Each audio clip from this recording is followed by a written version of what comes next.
Distinguida concurrencia, tenga cada uno de ustedes, muy buenas noches.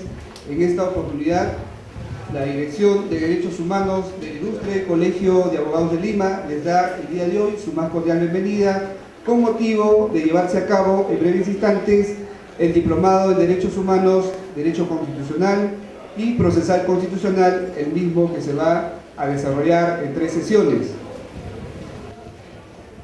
Acto seguido, señores, damos inicio a este Diplomado de Derechos Humanos, Derecho Constitucional y Derecho Procesal Constitucional con las palabras de bienvenida a cargo de la doctora Marlene Holguín, que nos va a dar un alcance sobre el modo de inauguración de este gran evento. Doctora.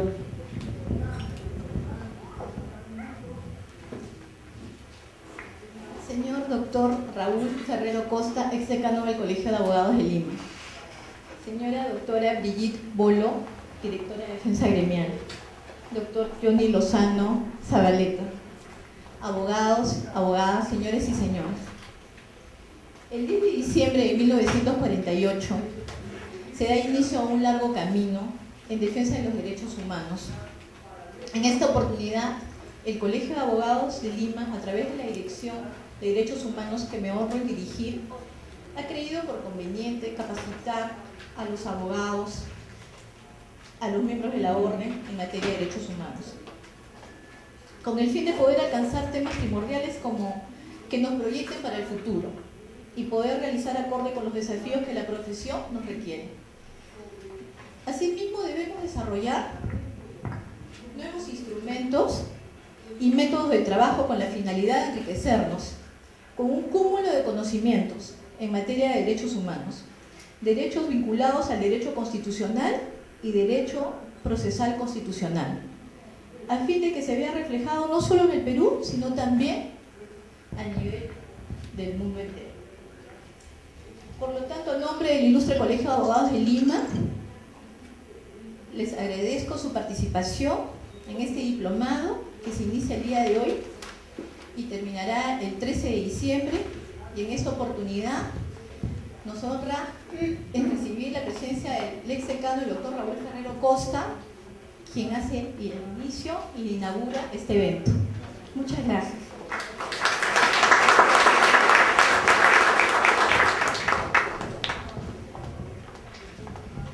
Señoras y señores, a continuación damos pase a esta sesión presentando al distinguido jurista y maestro universitario, doctor Raúl Ferrero Costa. Pero antes de eso vamos a dar una breve reseña bibliográfica del doctor. Él es abogado por la Pontificia Universidad Católica del Perú, es catedrático en la Facultad de Derecho y Ciencias Políticas de la Universidad Nacional Mayor de San Marcos, en la cual dicta el curso de Teoría del Estado y Derecho Constitucional General, habiendo también dictado los cursos de Derecho Civil, Acto Jurídico, Derecho de Obligaciones, así como también ha sido catedrático en la Academia Diplomática del Perú, en la Facultad de Derecho de la Universidad de San Martín de Porres, Facultad de Derecho y Ciencias Políticas de la Universidad de Lima.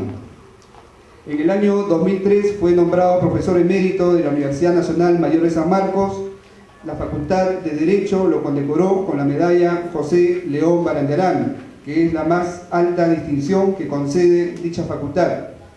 Ha sido funcionario de la División de Derechos Humanos de la ONU en Ginebra, posteriormente elegido miembro de la Subcomisión de Expertos en Derechos Humanos de las Naciones Unidas por 2 periodos consecutivos, siendo presidente. Fue también elegido 2 veces consecutivas decano del Ilustre Colegio de Abogados de Lima y presidente del Tribunal de Honor. El Colegio de Abogados de Lima le otorgó la condecoración Francisco García Calderón, la más alta de la orden. Fue también observador de la OEA en las elecciones de El Salvador en el año de 1989.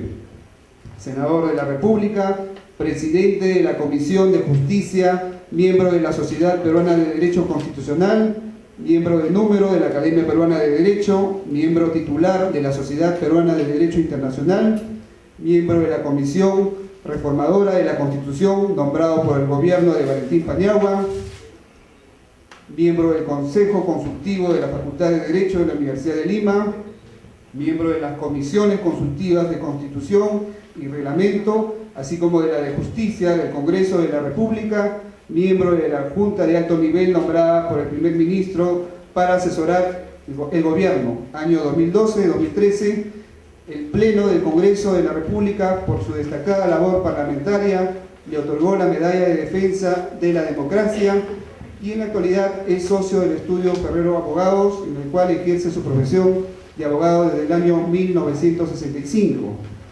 Ejerce también permanentemente la defensa ante el Tribunal Constitucional y los tribunales jurisdiccionales del Poder Judicial. El Tribunal Constitucional le concedió la condecoración José Faustino Sánchez Carrión, la más alta distinción en mérito a su permanente defensa de la democracia y el Estado de Derecho. Es árbitro calificado del Centro de Arbitraje de la Cámara de Comercio de Lima e integrante del Registro de Árbitros de la Cámara de Comercio Americana de Perú. Entre sus obras jurídicas publicadas, vamos a mencionar algunas de ellas. Tenemos el negocio jurídico, los derechos humanos y sus mecanismos internacionales de protección, el nuevo orden económico internacional y la promoción de los derechos humanos, publicado en los 6 idiomas oficiales, curso de Derecho de las Obligaciones, la democracia en riesgo, ensayos de derecho constitucional, la constitución mediatizada, defendiendo la democracia, el Perú, secuestro y rescate de la democracia, la transición en marcha, la gobernabilidad, los desafíos del presente, la consolidación democrática, entre otros. Señores, luego de este breve resumen, reiteramos nuestro saludo al maestro Raúl Ferrero Costa, quien va a tratar el día de hoy el tema titulado La Reforma Constitucional y sus implicancias en derechos humanos. Fuertes los aplausos, por favor, para el doctor.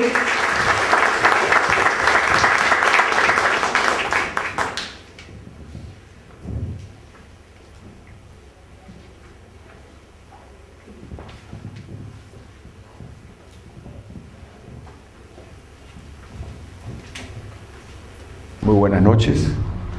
Es para mí un alto honor inaugurar este certamen, este diplomado, al cual ustedes se han inscrito con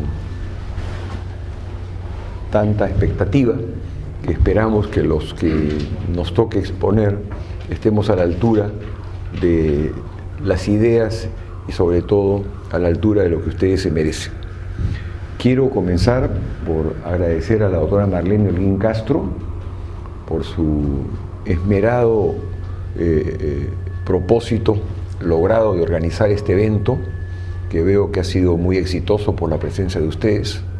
Lo mismo a la doctora Brígida Bolo Lozano, aquí también presente, y al doctor Johnny Lozano Zabaleta, quien va a ser, también uso la palabra luego de que yo termine con mi disertación. Así que agradezco mucho que se me otorgue el uso de la palabra el día de la inauguración. Me siento muy honrado y lo agradezco. Se me ha pedido, entre otras cosas, que trate el día de hoy el tema de la reforma constitucional. Es un tema peleagudo, difícil, discutido y a veces no correctamente interpretado por la gente, sobre todo por el público en general, dependiendo de quién pida esa reforma y cómo se solicite esa reforma constitucional. La Constitución actual, como todos recordamos, fue producto de un golpe de Estado del ingeniero Fujimori, que convocó a un Congreso Constituyente Democrático. Este Congreso discutió el texto constitucional nuevo, modificando el de 1979. Todos recordamos que esa Constitución fue puesta a referéndum y ese referéndum, por muy estrecho margen, y según algunos como el doctor Juan Chávez Molina, inclusive por un margen erróneo o fraudulento, se aprobó la Constitución. El hecho es que nosotros, mujeres y hombres de derecho, no estamos a esas alturas para discutir si se obtuvo o no se obtuvo con la mayoría necesaria de los votos en el referéndum la confirmación de esta Constitución. La Constitución la damos por Constitución debidamente válida, vigente, y más bien creo que nos toca a todos exigir que se respete la Constitución. Se puede discutir mucho sobre la validez de la Constitución y sobre los méritos que ésta pueda tener. Ciertamente, para muchos de nosotros la Constitución de 1979, o sea, la anterior a esta, fue una Constitución mejor elaborada, mejor lograda, y que alcanzó en su momento una conjunción de ideas, de propósitos y de enunciados que colectivamente la Constitución del año 79 se considera una Constitución superior a esta última Constitución de 1993. O sea, estuvo mejor integrada, fue hecha con más dedicación, con más calma, con menos premura, por lo tanto, y la Constitución como conjunto jurídicamente está mucho mejor lograda que la del 93. Sin embargo, la del 93 tiene sus virtudes. Tiene sus virtudes. Es una Constitución, en primer lugar, hecha y redactada, por lo tanto, después de la caída del muro de Berlín. Entonces, los conceptos que recoge esta Constitución son conceptos más modernos, son conceptos más actualizados que la Constitución del año 79.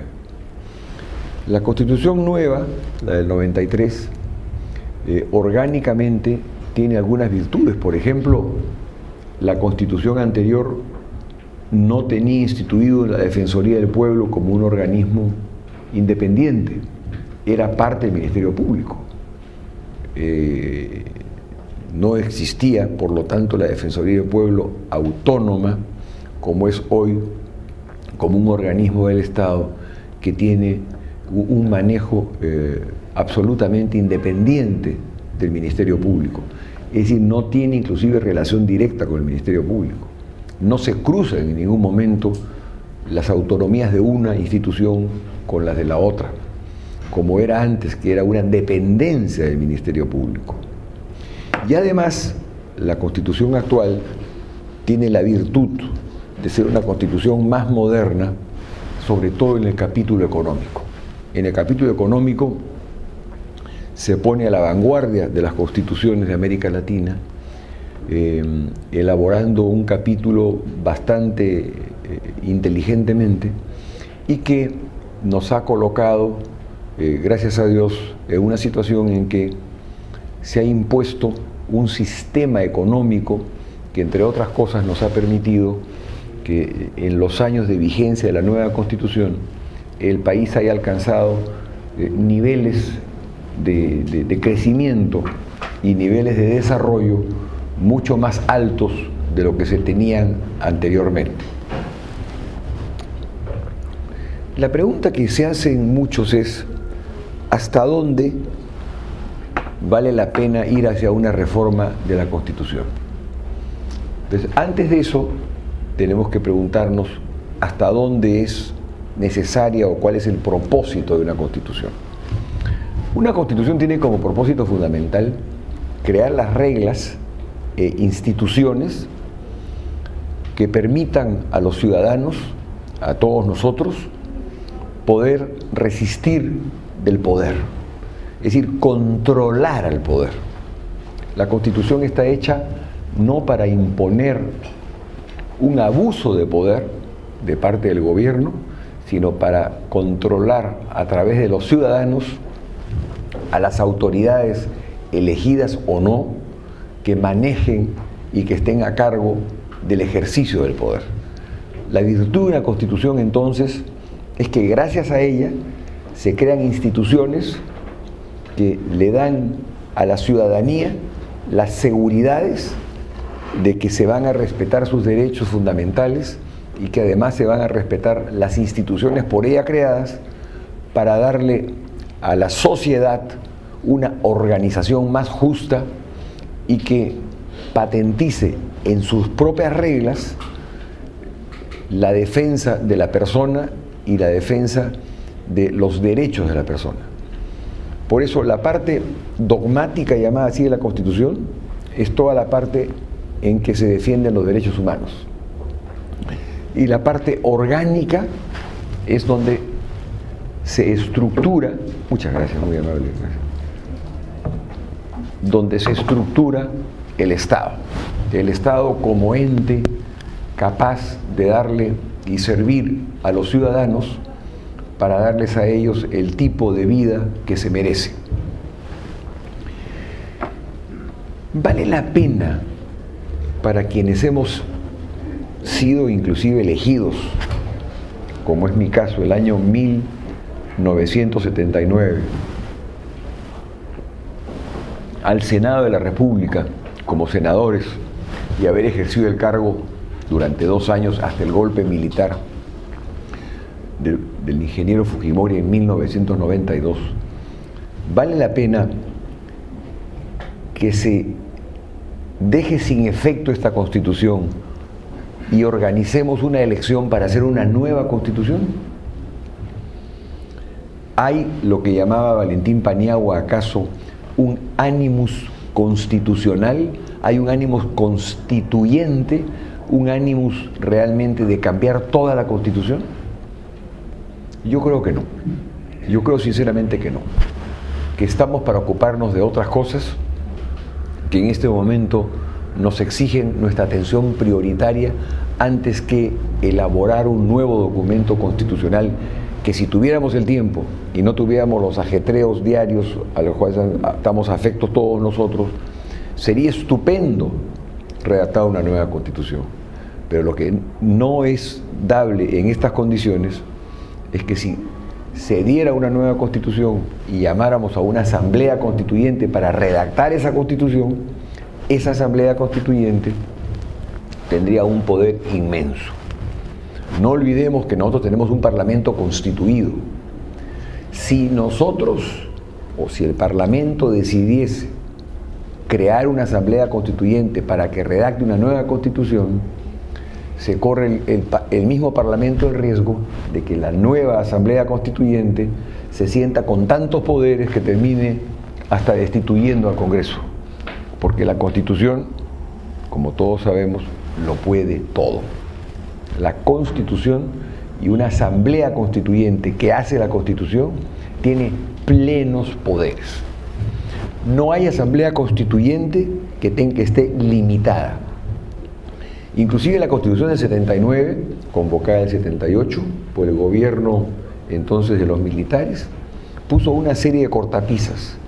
Y una vez que fueron elegidos los miembros de la Constituyente, ellos dijeron con toda razón: nosotros vamos a redactar esta nueva Constitución sin atadura alguna.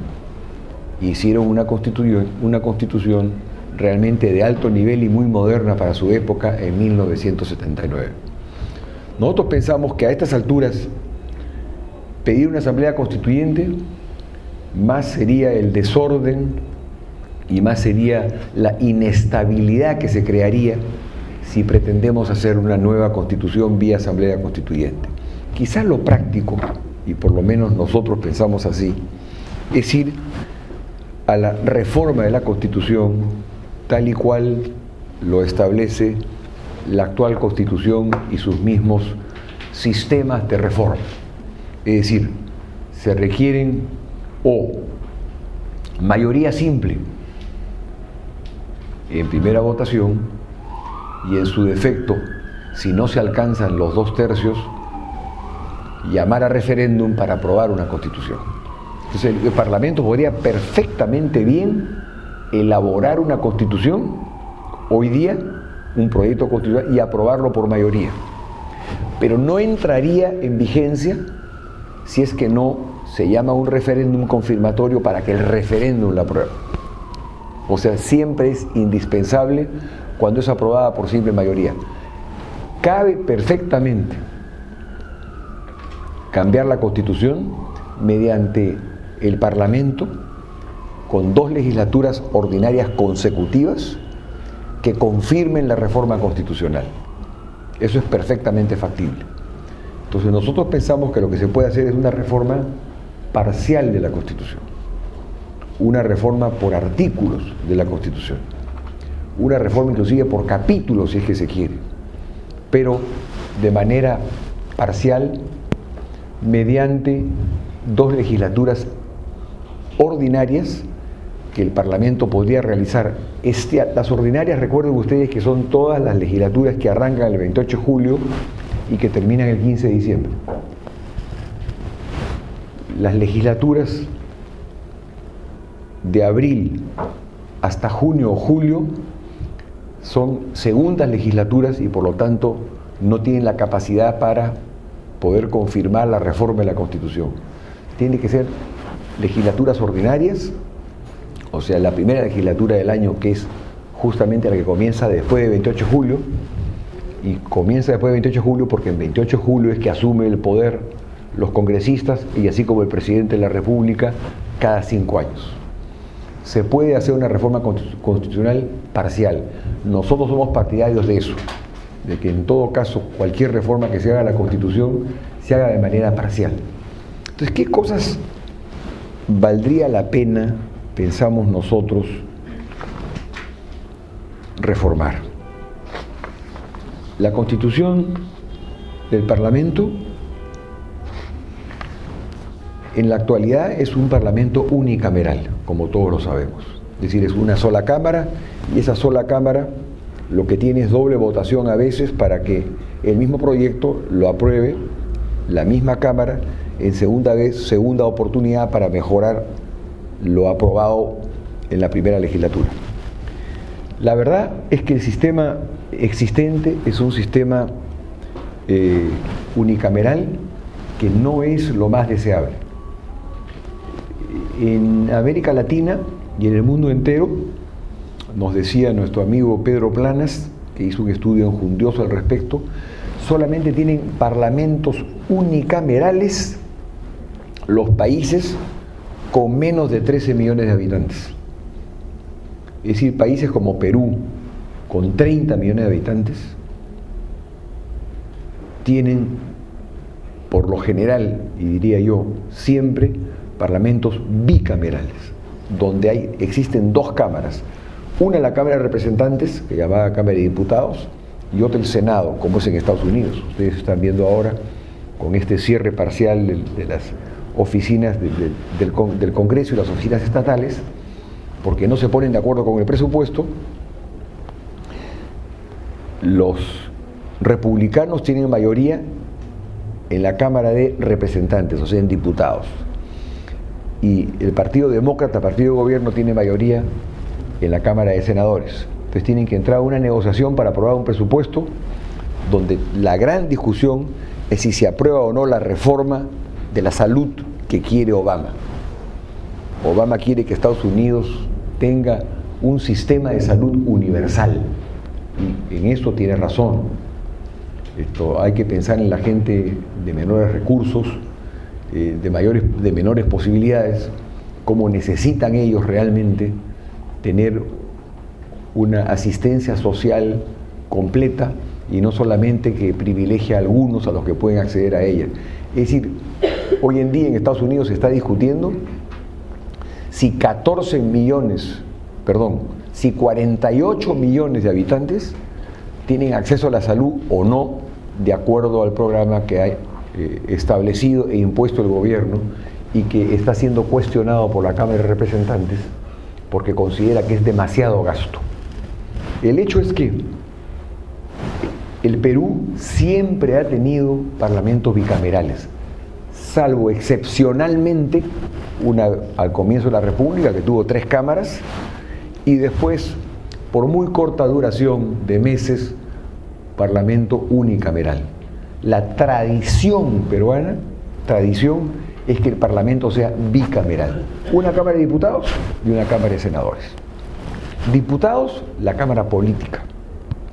La Cámara donde se dicen y se interpelan a los ministros, donde se hacen las grandes declaraciones políticas donde está representado toda la nación a través de las distintas regiones y departamentos, y el Senado, que es la segunda cámara, llamada Cámara de Reflexión o Cámara Técnica, la cual es la encargada de revisar los proyectos que son aprobados por la primera Cámara o Cámara de Diputados.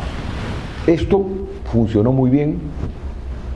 Sin embargo, en este momento, cuando usted le pregunta al pueblo, a la gente, si está de acuerdo con un sistema bicameral o un sistema unicameral, la reflexión que hace la gente es muy simplista. Dice, si con una cámara gastamos tanto, con dos cámaras vamos a gastar el doble.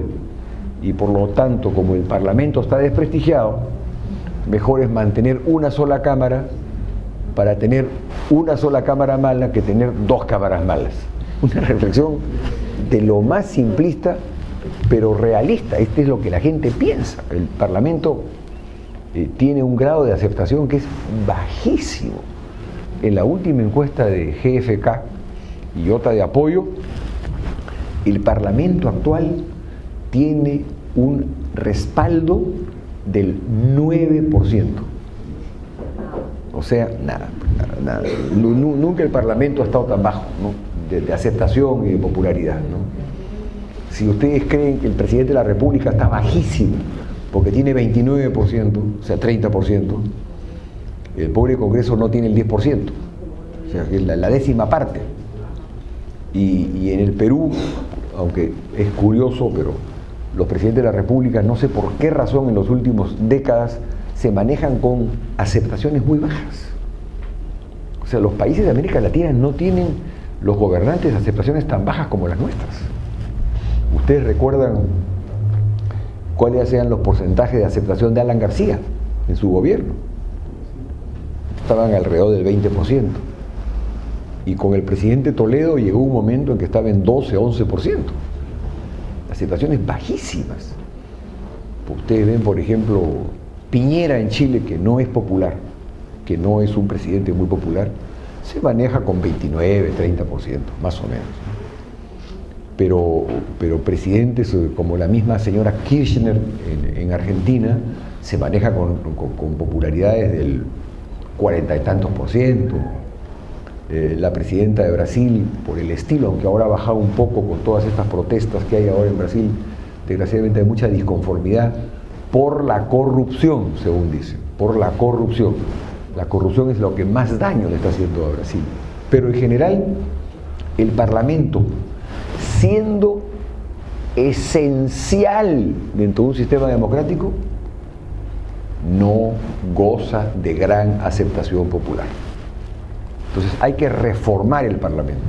Nosotros creemos que mucho mejor es un Parlamento bicameral, con una Cámara de la cual nazcan los proyectos de ley, Cámara de Diputados. La Cámara Política, la que interpela a los ministros, eso es solamente Cámara de Diputados. Siempre lo ha sido así. Y diferenciar las funciones entre diputados y senadores.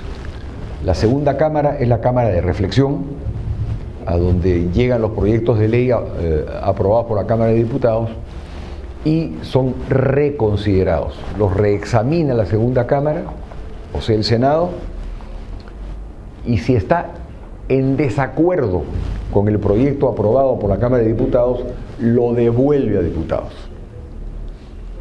Entonces, diputados hace las correcciones que considere necesarias o convenientes y el proyecto vuelve al Senado.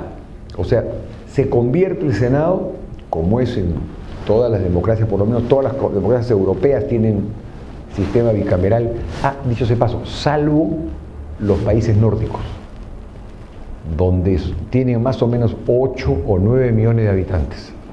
O sea, que no llegan a 10. O Ecuador es unicameral.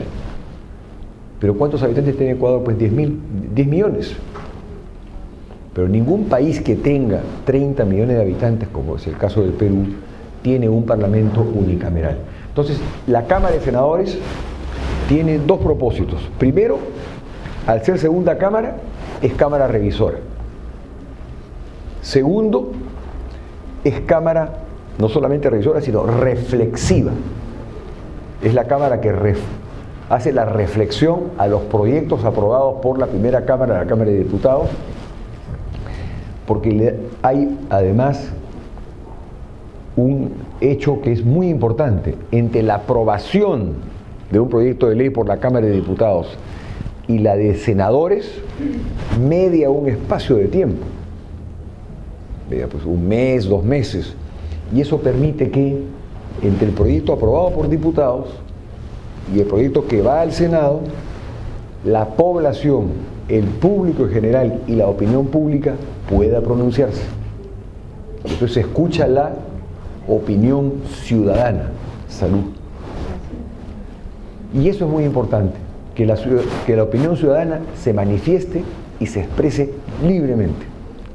Entonces, es reflexiva porque permite un periodo de tiempo entre que es aprobada por una Cámara y pasa a la segunda.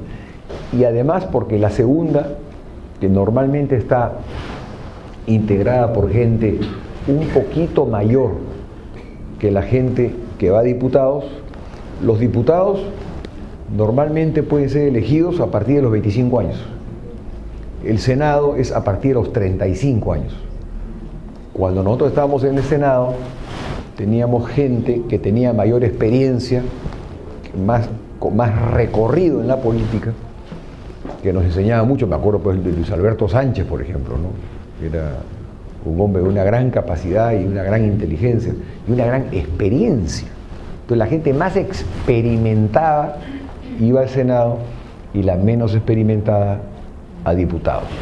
Además permite que se corrijan las leyes, y en algunos países, como es el caso de Estados Unidos, las ratificaciones, por ejemplo, de los embajadores, pasa por el Senado. Las ratificaciones de los altos mandos de las Fuerzas Armadas, ratificación por el Senado. Y muchos nombramientos importantes, Contralor General de la República y demás, pasan por el Senado. Eso permite que haya un cernidero que no se da en los regímenes donde hay un sistema unicameral. Nosotros somos partidarios del sistema bicameral, creemos que es mucho más completo y que es un sistema además que permite que el libre juego democrático se ejerza con mayor eficiencia y efectividad. Que somos país presidencialista es verdad, es verdad. Técnicamente se llama país semipresidencialista, porque el Congreso tiene fuerza. ¿Cómo no va a tener fuerza? El Congreso puede interpelar y puede destituir a ministros. Interpela, decide que hay un voto de censura, y el ministro se tiene que ir a su casa aunque el presidente de la República no quiera y lo defienda. Eso es de régimen parlamentario. En Estados Unidos, aquí al norte, el Parlamento no puede interpelar ni puede censurar a un ministro. Puede llamarlo a conversar, puede llamarlo a interrogarlo, a hacer conversaciones con él a través de las comisiones, pero el Pleno del Congreso no puede ni interpelar ni censurar. Entonces, nuestro régimen es, en el fondo, es semipresidencialista, porque sí permite que el Parlamento tenga ciertos poderes adicionales que no necesariamente tiene un régimen presidencialista, como es el caso del norteamericano o el caso, por ejemplo, de otros países como Francia. No olvidemos que nuestras constituciones inspiran siempre en el sistema americano y en el sistema francés. Son las dos vertientes de las cuales se nutre nuestro constitucionalismo peruano. Entonces, si decimos que el presidente de la República es muy fuerte, sí, hay un exceso de presidencialismo. Y además, encontramos que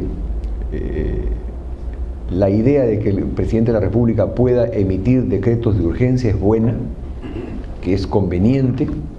O sea, en materia económica o financiera, el presidente de la República puede emitir decretos de urgencia que tienen el mismo nivel que una ley, pero solamente en materia económica y financiera.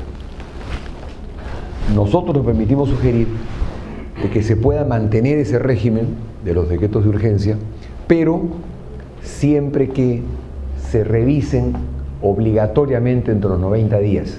Así era antes. En la Constitución anterior se permitían los decretos de urgencia, pero tenían que ser confirmados o no por el Parlamento a los 90 días. Era una forma de control del Ejecutivo. Porque ustedes se habrán fijado muchas veces que se aprueban decretos de urgencia que dicen que tienen materia económica, pero que si usted los revisa, no hay tal materia económica, lo que tiene es materia de otra naturaleza.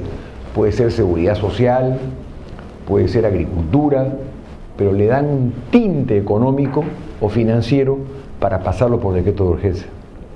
Porque el decreto de urgencia evita el tener que aprobar una ley. Y si usted aprueba una ley, requiere mayoría parlamentaria.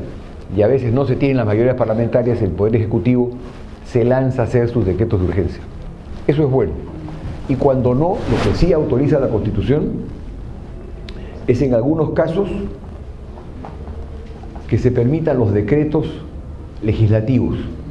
Es decir, que el Parlamento en ciertas materias, por ejemplo, muy especializadas o muy importantes, y que el Parlamento sea muy difícil lograr las mayorías, le otorgue facultades delegadas al Poder Ejecutivo para que el Poder Ejecutivo legisle como si fuera Parlamento. Por eso se llama legislación delegada, decretos legislativos. Estos son, por ejemplo, si hay que hacer un Código Procesal Civil, si hay que hacer un Código Procesal Penal, si hay que hacer un nuevo Código Civil, o un Código Tributario, imagínense, un Código Tributario con lo complejo y especializado que es un Código Tributario. Ahí se requiere que lo redacten verdaderos especialistas, gente enterada, gente que conozca muy bien las materias para poder elaborarlos. Ahí creemos que está bien que se permitan los decretos legislativos. Cuando es necesario, el Parlamento delega en el Poder Ejecutivo para que el Legislativo legisle. Eso nos parece adecuado y conveniente. Entonces, siendo partidarios nosotros, en primer lugar, de un modelo de Congreso bicameral, somos también partidarios de que el gobierno presidencialista o semipresidencialista se mantenga, dándole mayor fuerza al Congreso y sobre todo tratando de reforzar la figura del primer ministro. El primer ministro en Perú en particular tiene muy pocas funciones. Es un coordinador, es una persona de confianza del presidente de la República, pero no tiene el peso que sí tienen, por ejemplo, los primeros ministros en un sistema parlamentario. En casi toda Europa, el sistema no es presidencialista, es parlamentario. Angela Merkel, la jefa de gobierno alemán, está en problemas serísimos porque ha ganado las elecciones, ha sacado casi el 40% del voto, pero no tiene mayoría propia. Entonces tiene, y su aliado natural, que es el Partido Liberal, solamente ha alcanzado 4% del voto. 40 más 4 es el 44. No tiene mayoría. Entonces va a tener que pactar. ¿Pactar con quién? Imagínense. La democracia cristiana pactando con el social, con los sociales demócratas, que son sus adversarios históricos de toda la vida. Porque si no, no hay gobierno. No se elige a Angela Merkel. En la propaganda electoral sí dice Angela Merkel, y como si fuera una candidata personal.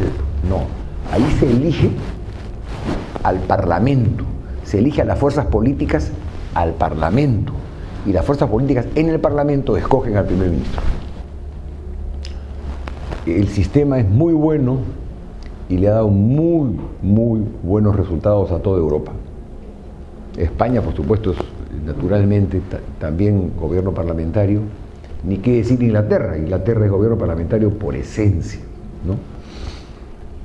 Todos los países de Europa prefieren el gobierno parlamentario porque permite que la gente esté mejor representada y tengan más poder a través de sus representantes en el Parlamento. Yo personalmente soy partidario del sistema, personalmente soy partidario del sistema parlamentarista, pero por otro lado comprendo que acá eso no pasaría nunca, porque no hay ninguna tradición en el Perú de gobierno parlamentario, ninguna. Nunca hemos tenido gobierno parlamentario, salvo a inicio de la República, donde tuvimos muy mal resultado. ¿Vale la pena ensayar el sistema de elección uninominal para el Parlamento? O sea, nosotros tenemos una cifra repartidora. Hay elecciones, por ejemplo, en Lima, e ingresan, por decir, 15 diputados, o 15 en este momento congresistas, porque no hay Cámara de Diputados. Y se elige de acuerdo a la proporción de votos que haya alcanzado cada partido político. El humanismo, en este caso Gana Perú, alcanza 20% de un total de 30 parlamentarios, entonces tiene 6 parlamentarios por Lima. Fuerza Popular, o sea, el fujimorismo, alcanza solamente 25% de los votos, tiene derecho a solamente 5 representantes. Y el partido político que no alcanza, o que alcanza menos del 5%, no entra al Parlamento. Eso también existe en Alemania, les ha dado muy buen resultado. Y en el Perú, el sistema de cifra repartidora es el que garantiza que cualquier agrupación pueda llegar al Parlamento y tenga representación.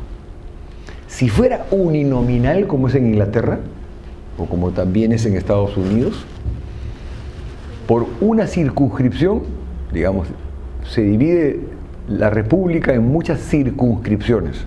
En Inglaterra son casi más de 500 circunscripciones. Cada una elige a uno solo. Entonces, eso tiende a fortalecer a los partidos políticos más tradicionales. Entonces, bajo el sistema de winner takes all, o sea, el ganador se lleva todo, ¿no?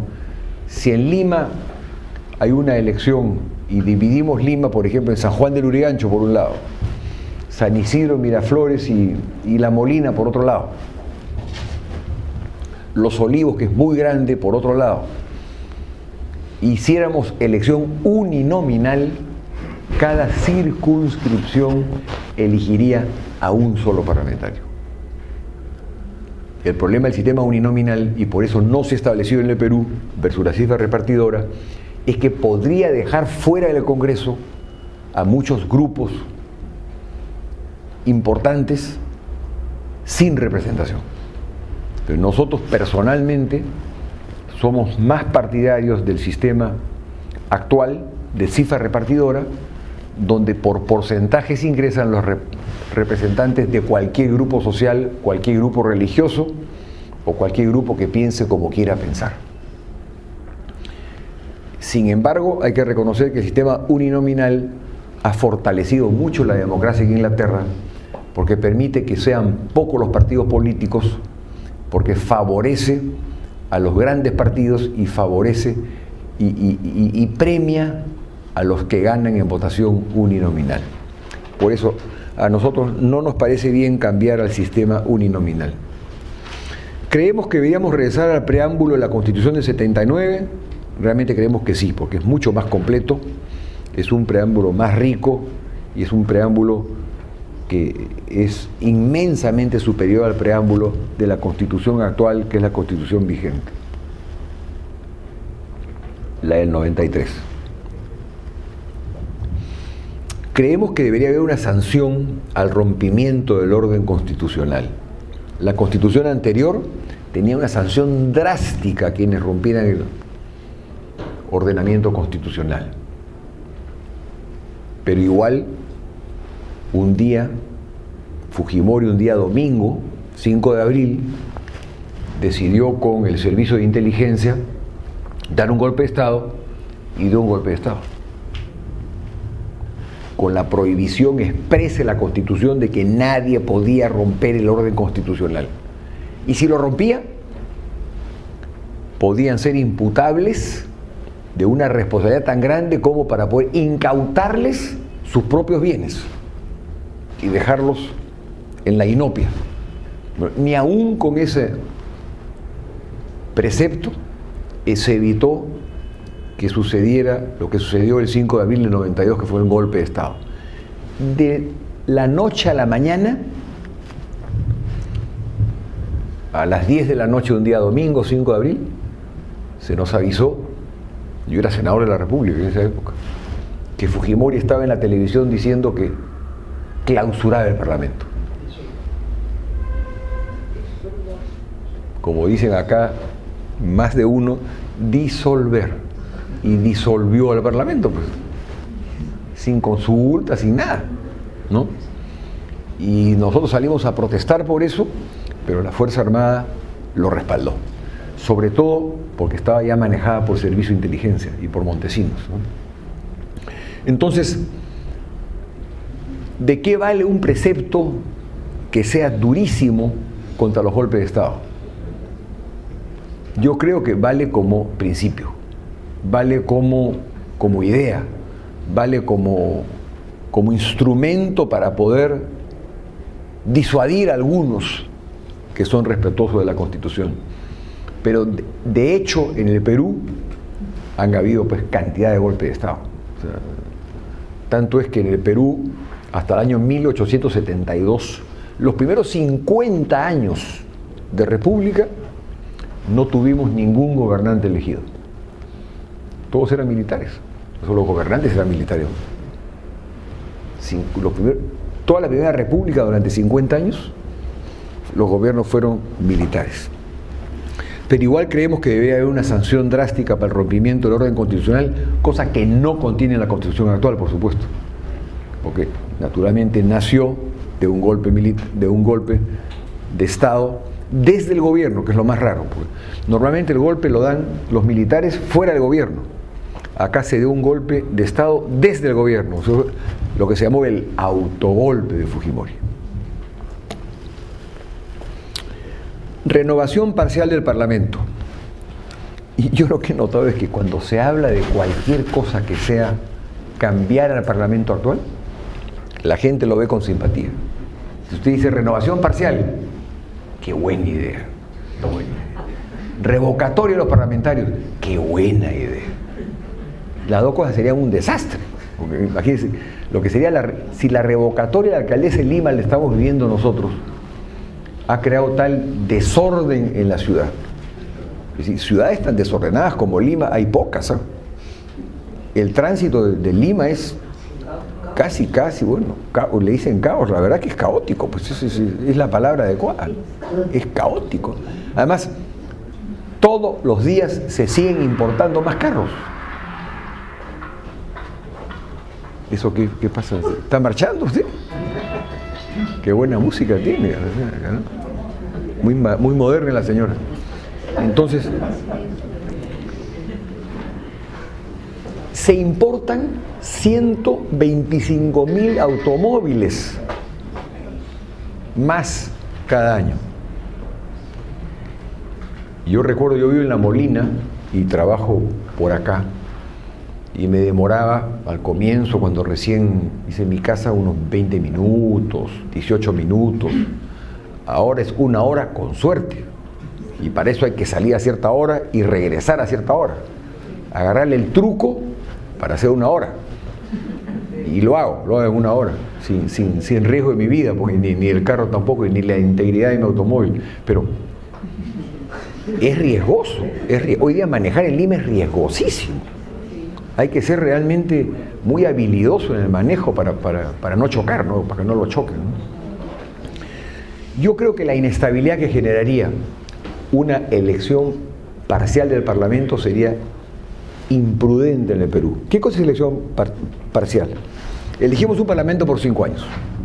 A mitad de periodo se dice hay que elegir a la mitad de los parlamentarios. ¿Pero a qué mitad? ¿Cómo se escoge la mitad que se va y la mitad que se queda?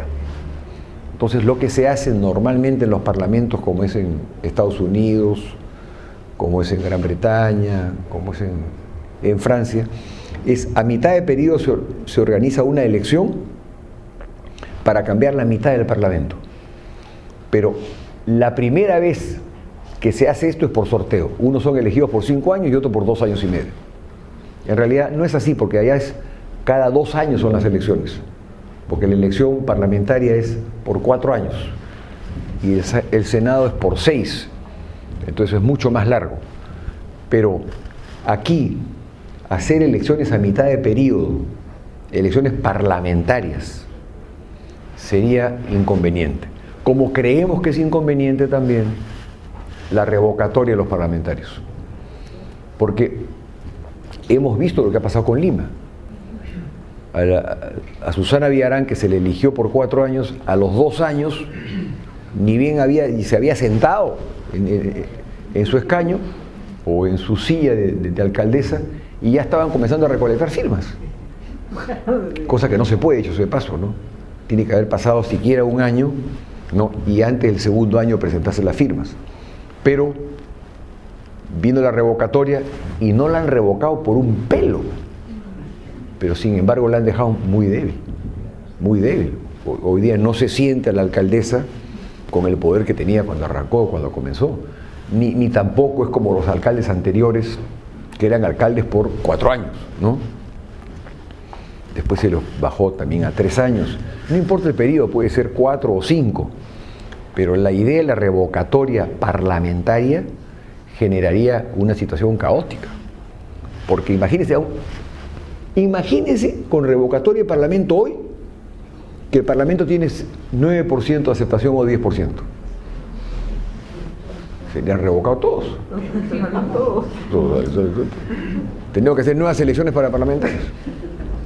¿Se imagina lo que es una elección? El gasto que es.